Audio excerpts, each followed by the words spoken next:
Okay, let's unpack this. Welcome, everyone, to the deep dive. This is where we usually dig into a whole stack of sources, notes, research, all the things you send us, basically, and try to boil it down to what really matters. Today, though, we're doing something a bit different, maybe a little unconventional. Our source material, it's literally just 4 words from a headline. That's all we've got. So our mission, our challenge today, is to see just how much we can actually pull out of something so, well, concise. It is an intriguing challenge, isn't it? But, a really well-crafted headline often does more than just grab your eye. It can be like a tiny, super compressed snapshot of some really big trends happening out there. What's fascinating here is how much we can learn from even a single phrase if we know how to unpack it. Absolutely. And the headline we're focusing on today is Farizon Supervan, China's electric camper revolution. Hmm. Just saying those words together, it kind of immediately starts firing off questions, doesn't it? What can this title alone tell us about, say, the car industry, where EVs are going, new trends in how people spend their free time, and maybe most importantly, China's role in all this innovation? We're going to try and really read between the lines here, see the bigger picture hiding in just that one phrase. All right, so let's dive in. First part. Farizon Superfan. All right, Farizon. I mean, that's not exactly a name most people outside of certain circles would know, right? And then Supervan. What does that kind of description, what does it make you think of? For the vehicle, its abilities, maybe the company itself. You're right, Farizon isn't, let's say, as universally recognized as maybe Tesla or Ford, especially for consumers. But the really key thing here, the context, is who's behind Farizon. It's the commercial vehicle brand of Geely Auto Group. And Geely, I mean, we're talking a massive global automotive player. They own Volvo, Lotus, Polestar, loads of others. So right away, this isn't some small independent startup testing the waters. No, this is a strategic move. It's coming from a huge vertically integrated company with serious resources and industrial power. They're not just doing passenger EVs. They've got this whole strategy around smart and sustainable commercial vehicles, and Farizon is central to that. Okay, wow. That completely shifts the perspective, doesn't it? Knowing Geely is involved, it signals this is likely part of something much bigger, much more ambitious than just one van model. And Supervan, what about that? Does that suggest something more than, like, your standard parcel delivery truck? Precisely. Supervan probably isn't just some marketing buzzword here. It strongly points towards, I think, a large, very versatile, and likely highly modular vehicle platform. We connect this to the bigger picture. Think about Geely's platforms, like their SE architecture. It underpins all sorts of vehicles, from small cars right up to bigger commercial ones. So a Supervan from Farizon in that context, it likely means it's engineered from the start to be flexible, adaptable. Not just for logistics, the last mile delivery stuff, but for a whole range of uses. It could mean advanced tech, a really solid build, good payload, and maybe a design that lets you easily switch things around inside for different jobs, or, like the title says, for a camper setup. Essentially, they're building a kind of, well, a highly capable blank canvas for businesses and maybe lifestyle uses too. That idea of versatility, yeah, that makes a lot of sense, especially with the whole van life thing being so popular, people wanting customizable spaces. Okay, but let's move to the second half of the title, which feels even bolder. China's electric camper revolution. That word, revolution. It's powerful. It suggests something fundamental changing and changing fast. So what exactly is an electric camper, and why frame China's effort here as revolution, not just say an evolution or an improvement? This feels like where electric vehicles and the whole RV world really start to collide in an interesting way. Yeah, this is where it gets technically quite challenging, and also where China's strategic approach really comes into play. See, in an electric camper, it's not just an EV you happen to sleep in. That's way too simple. You need power, obviously, for driving, for range. That's standard EV stuff. But then you have all the power needed for what's called the hotel load.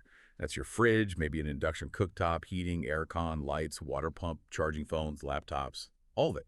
And often you need that power when you're parked off-grid, maybe for several days. That requires a much, much bigger battery than your average electric car. Plus, you need sophisticated power management systems, maybe even things like V2L, vehicle to load, so the van itself acts like a giant power bank for everything inside. It's a pretty complex energy puzzle to solve effectively. Right. So it's not just about the journey. It's about powering a whole mini household, potentially off-grid.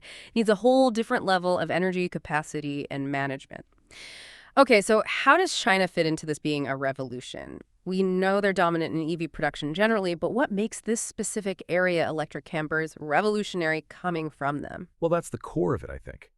China's potential revolution here isn't just about making the vehicles themselves. It's about their unique ability to do things at incredible scale and speed. They have built this absolutely massive EV ecosystem, unmatched, really, from mining raw materials for batteries to battery production itself, all the way to final vehicle assembly. And it's all turbocharged by government policy support and a huge domestic market that drives adoption, plus significant investment in charging infrastructure. So when China decides to move into a particular sector, they tend to do it with an intensity and velocity that can genuinely shake up established global markets. Now, apply that to electric campers. What could it mean? First, cost. They might be able to leverage that scale to offer these electric campers at prices that seriously undercut traditional, often diesel-powered RVs from Western manufacturers. Second, speed. They can develop, iterate, and bring new models to market extremely quickly compared to legacy automakers. Third, innovation. We might see them integrating things differently. Maybe more advanced smart home tech inside, built-in solar solutions perhaps, highly flexible modular interiors specifically designed around electric power needs, things maybe the traditional RV industry hasn't focused on as much. So this raises an important question. What kind of infrastructure and cultural shift is required to truly support an electric camper revolution, and how might China be addressing those challenges differently? It could be less about just electrifying old camper designs and more about completely rethinking the electric RV experience and then producing it at a scale that forces everyone else to react. That's the revolution part. Wow, okay, so it's the combination of the vehicle tech with that massive industrial capacity and strategic focus. That makes sense. All right, let's try and synthesize this. We've pulled apart Farizon Super van, we've dug into China's electric camper revolution. Well, so what does this all mean for you, our listener? Why should a headline like this make us stop and think? Moving beyond just this specific Farizon van, what are the bigger takeaways we can glean from these few words? Yeah, the real takeaway, I think, and what's fascinating here is how a single headline can encapsulate multiple converging macro trends, from technological advancement to shifting consumer priorities and geopolitical economic power.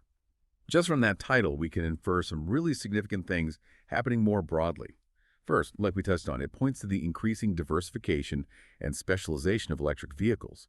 EVs aren't just about sedans or SUVs anymore, or even basic delivery vans. The technology is maturing to the point where it can tackle more complex, demanding applications, moving into these niche but high-value lifestyle segments like RVs. It shows EVs are getting robust enough for more than just driving. Second, it really underscores the growing, and you could argue irreversible, influence of Chinese companies in global automotive innovation. China isn't just the world's factory anymore, right? They are increasingly a source of design, engineering, and technological leadership. They're setting standards, creating new markets. This headline signals they're not just aiming to compete in existing segments, they're looking to define and lead entirely new ones. And third, it definitely speaks to the merging of sustainability goals with leisure and lifestyle choices. There's a clear trend globally towards people wanting more sustainable ways to travel and enjoy the outdoors. They want adventure, but maybe with less environmental guilt. And an electric camper fits right into that sweet spot. It combines that desire for exploration with a nod towards eco-consciousness. So this Farizon Supervan, it's more than just a product. It's kind of a signal, a signpost for how our transportation, our recreation, maybe even how we think about living spaces is changing. That's a really powerful summary. It connects the dots beautifully. The tech evolution, the strategic industrial moves by players like Geely through Farizon, China's dominance in the EV space, and changing consumer desires around sustainability and leisure. It's genuinely amazing how much insight can be hidden in just a few carefully chosen words in a headline if you take the time to unpack them. Exactly. And maybe that's the final thought for you, the listener.